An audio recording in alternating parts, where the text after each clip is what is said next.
The Forgotten Asylum, Lost in the Shadows. It started with a road trip, the kind that felt like an escape from the monotony of city life. Alex, Jay, and Sarah were three friends who had always been fascinated by urban exploration. Abandoned places, forgotten by time, held a certain allure to them. One evening, after hearing whispers about a derelict asylum in the middle of nowhere, they packed their cameras and set out to find it.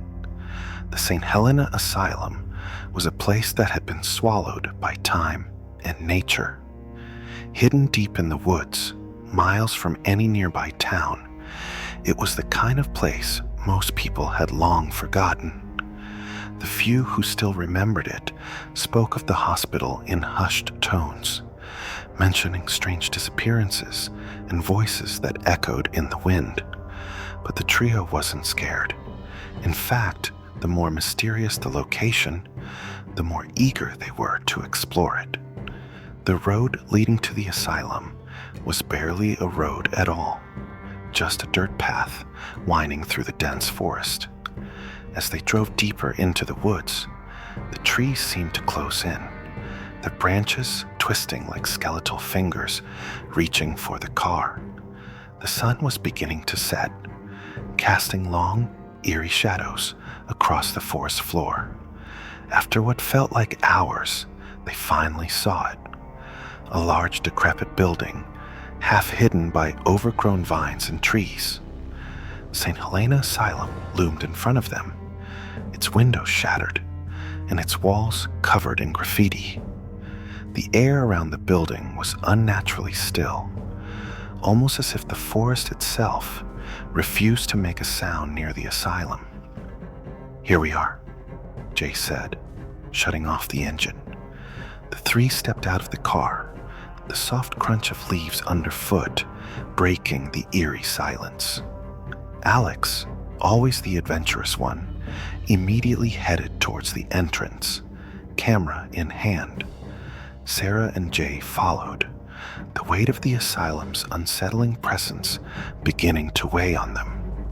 Inside, the building was worse than they imagined. The walls were peeling and debris littered the floor.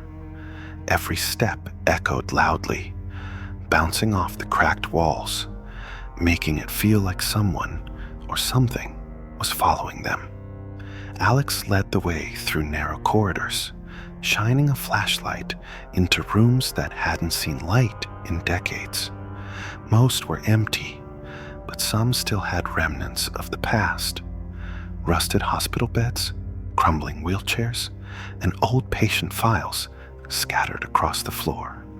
As they ventured deeper into the asylum, the air grew colder, and the feeling of being watched became almost unbearable. Sarah was the first to voice her unease. "I don't like this.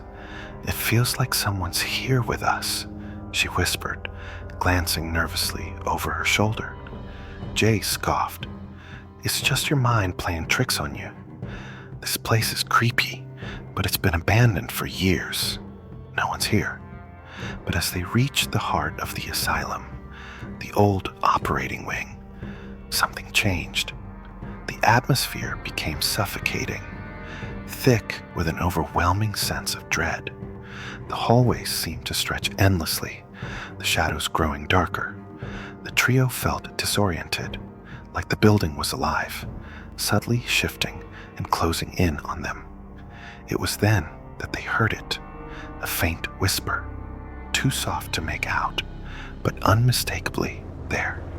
They stopped dead in their tracks, listening. The whisper grew louder, coming from the end of the hallway. It was as if someone or something was calling them. "Did you hear that?" Alex asked, his voice low. Jay nodded, swallowing hard. "It's probably the wind." But deep down, they all knew it wasn't the wind. Sarah, who had been silent for most of the exploration, suddenly pointed down the hallway. "There's someone there," she whispered, her voice trembling. At the far end of the corridor, a shadowy figure stood, barely visible in the dim light. The figure didn't move, didn't make a sound, but its presence sent a chill down their spines. Alex raised his flashlight, but the beam flickered and died, leaving them in near darkness. Panic set in. They weren't alone. "Let's go," Sarah urged, backing away. But as they turned to leave, the sound of footsteps echoed from behind them. Slow, deliberate footsteps, getting closer. They ran, their footsteps pounding against the decaying floor as the unseen presence chased them through the asylum. The layout of the building seemed to change, twisting and turning in ways that didn't make sense. Doors that had been open before were now locked, and hallways they had walked through seemed to vanish. Jay was the first to stumble, tripping over a broken piece of furniture. Alex and Sarah stopped to help him up, but in that moment, the footsteps stopped. The oppressive silence returned, thicker than before. The trio stood frozen, their hearts pounding in their chests, straining to hear any sign of movement. And then, from the shadows, came a voice.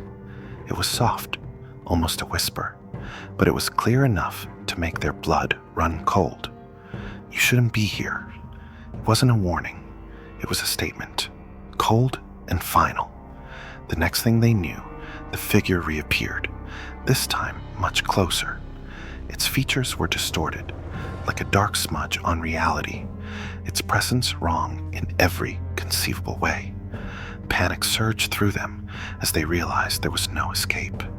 Sarah screamed, and they bolted in different directions. The asylum was a labyrinth, twisting and confusing, and each of them found themselves lost in the dark, decaying halls. The sounds of their friends' voices faded, leaving each one isolated, trapped with whatever was haunting the asylum. Alex, disoriented and desperate, found himself in what appeared to be the old operating room. The stench of decay hung in the air, and rusted medical instruments lay scattered across the floor. His flashlight flickered back to life, casting a dim glow over the room. In the center of the room was an old, blood-stained table, and standing beside it was the figure. It turned towards Alex slowly, its eyes hollow and dark, its mouth curling into a sickening smile. "You came for the truth," it rasped, its voice echoing off the walls. "Now you're part of it." Alex's scream echoed through the asylum as the lights in his flashlight went out once again. Outside, the sun had long since set, and the car sat idle, waiting for its passengers who would never return. The woods were silent once more, and St. Helena Asylum stood tall and dark, keeping its secrets buried within its walls. No one ever found out what happened to Alex, Jay, or Sarah. Their names joined the list of those who vanished, lost to the shadows of the forgotten asylum. And if you ever find yourself deep in the woods, near an old, decaying building with windows like dark eyes staring back at you, turn around. You may not leave,